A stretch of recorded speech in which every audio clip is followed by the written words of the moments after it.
Hermon ప్రార్థన మందిరం వారి అనుదినమున్న 27 శుక్రవారము ఫిబ్రవరి నెల 2026. నీవు సమస్త క్రియలను చేయగలవనియు నీవు ఉద్దేశించినదియు ఏది నిష్ఫలము కానేరదనియు నేనిప్పుడు తెలుసుకుంటుని. యోబు గ్రంథము 42వ అధ్యాయము 2వ వచనములు. అవును స్నేహితులారా, యోబు తన జీవితంలో అన్నిటినీ కోల్పోయాడు. సంపద కోల్పోయాడు, పిల్లలను పోగొట్టుకున్నాడు, ఆరోగ్యం క్షీణించింది. కానీ విశ్వాసం మాత్రము తన జీవితంలో పోగొట్టుకునలేదు. మంచి విశ్వాసం కలిగి ఉన్నాడు.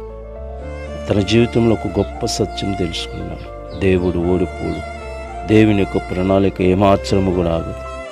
కాబట్టి నువ్వు ఇప్పుడు కన్నీళ్లు గారుస్తున్నావా? నీ పరిస్థితి అర్థం కాక బాధపడుతున్నావా? గుర్తించుకో, నీ సమస్య కంటే నీ దేవుడు గొప్పవాడు. మరి ఆయన ఉద్దేశించినది ఏది కూడా నిష్ఫలము కానేరదు. నీ జీవితంలో దేవుడు ఇంకా పనిచేస్తూ ఉన్నాడు.